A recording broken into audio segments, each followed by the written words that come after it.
നമ്മളിന്ന് ഈ പരിശുദ്ധ നോമ്പിന്റെ ദിവസങ്ങളിൽ നമ്മൾ സാമൂഹ്യ മാധ്യമങ്ങളിൽ കാണുന്ന വലിയൊരു പരിശ്രമം ഇന്ത്യൻ ഓർത്തഡോക്സ് വിഭാഗത്തിന്റെ സാമൂഹ്യ മാധ്യമ പ്രവർത്തകരുടെ പക്കൽ നിന്ന് എല്ലാ കാലത്തും ചെയ്യുന്നത് പോലെ പരിശുദ്ധ സുറിയാനി സഭയിൽ നിന്ന് വിഭിന്നമായി സ്വന്തമായ ഒരു അസ്തിത്വം ഇന്ത്യൻ ഓർത്തഡോക്സുകാർക്കുണ്ട് എന്ന് വരുത്തി തീർക്കുവാനുള്ള അത്യന്തം പരിഹാസ്യമായ ഒരു പരിശ്രമമാണ് അവർ നടത്തുന്നത്.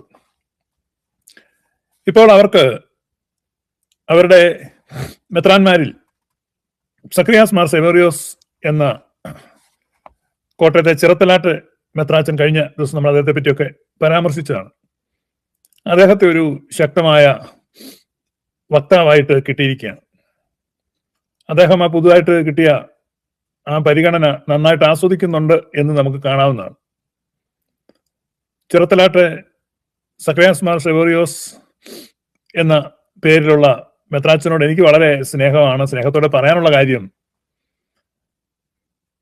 ഈ സഭയുടെ ഭിന്നതയും പിരിവും അതിനെപ്പറ്റിയൊക്കെ എന്നെക്കാളും നന്നായിട്ട് അറിയാവുന്ന, അതിന്റെ ചൂട് വളരെ നന്നായിട്ട് അനുഭവിച്ചിട്ടുള്ള വ്യക്തിയുമാണ് അങ്ങ്.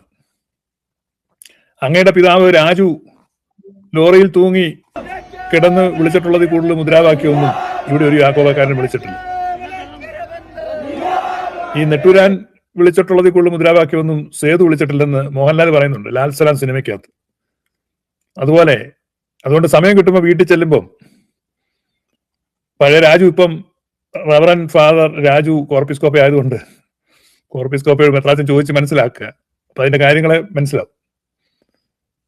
അപ്പൊ പെട്ടെന്ന് എങ്ങനെയാണ് ഇത്രയും വെളിപ്പാട് മാറ്റം, അല്ല ഇൻഫർമേഷൻ മാറത്തില്ല, എങ്ങനെയാണ് ഈ മാറ്റം വന്നേ എന്ന് ചിന്തിക്കുക. അപ്പൊ എനിക്ക് ചെറുത്തനാട്ടെ മെത്രാച്ചനോട് സ്നേഹത്തോടെ പറയാനുള്ളത്, കാലങ്ങൾ മാറുകയാണ്, പഴയ കാലമല്ല. ആ ഭിന്നതയും ആ വിഘടനവും ഒക്കെ ഉണ്ടായ കാലങ്ങളും ആ തലമുറകളും എല്ലാം കഴിഞ്ഞു പോയി. ഇത് പുതിയ കാലമാണ്. പ്രത്യേകിച്ച് പ്രവാസത്തിന്റെയും ശോഷിപ്പിന്റെയും പിന്നെ ശേഷിപ്പിന്റെയും ഒക്കെ ഒരു കാലമായിട്ട് വരുമ്പോൾ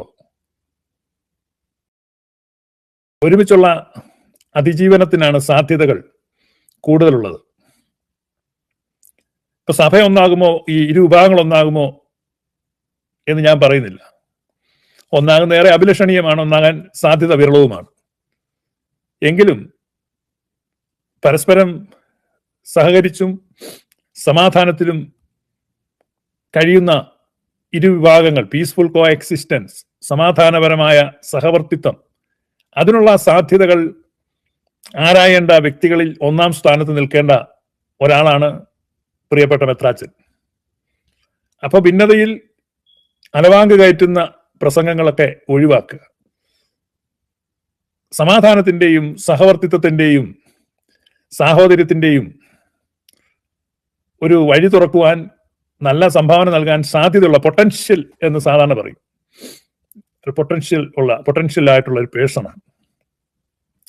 ഭിന്നതയുടെ പ്രസംഗങ്ങൾ പറഞ്ഞൊരു വിഭാഗത്തിന്റെ വക്താവായി അതപ്പതിച്ചാൽ ആ സാധ്യത താങ്കളുടെ മുമ്പിൽ അടയ്ക്കുകയായിരിക്കും. അതുകൊണ്ട് കാര്യങ്ങളെ വസ്തുതാപരമായിട്ട് പഠിക്കുക. വസ്തുനിഷ്ഠമായി സത്യങ്ങൾ പറഞ്ഞ ആർക്കും എതിർപ്പുണ്ടാവില്ല.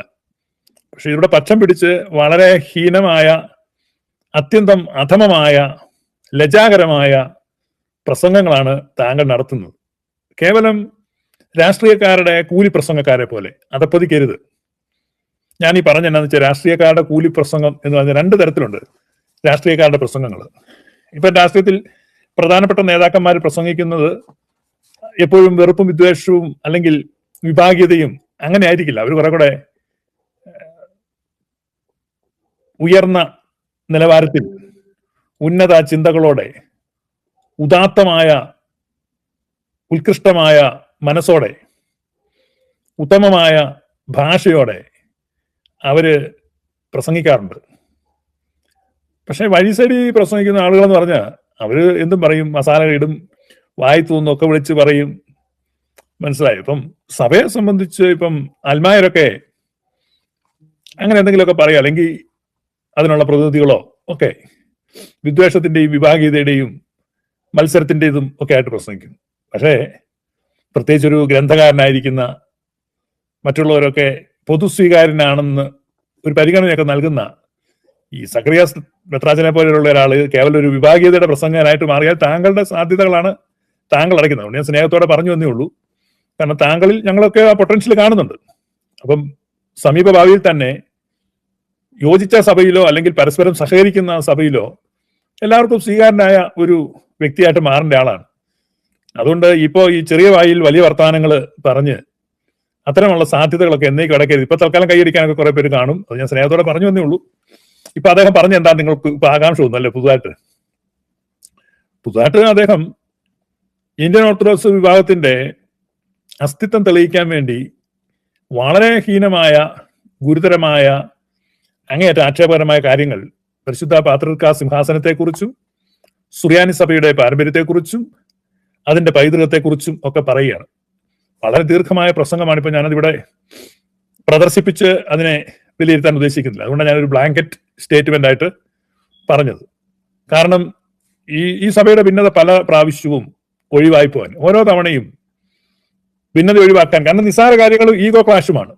ഇപ്പൊ പലതവണയും ഞാൻ സമാധാനം വരുത്തിയിട്ടുള്ളൂ, ഇതിന് ഒരു അറുതി വേണം എന്ന് പറഞ്ഞ് പല പ്രാവശ്യവും ദേവലോകത്ത് ഇരുന്നിട്ടുള്ള കാതോലിക്കന്മാര് തീരുമാനമൊക്കെ എടുത്തതാണ്. പക്ഷെ പലപ്പോഴും അവരുടെ കൈക്ക് പിടിച്ചതും അവരെ വിലക്കിയതും അവരെ പിന്നോട്ട് വലിച്ചതും ഒക്കെ പ്രമുഖർ, പ്രമാണിമാർ, പ്രസക്തിയുള്ളവർ എന്നൊക്കെ പറയുന്ന ചില ആളുകളാണ്, പ്രഭൃതികൾ.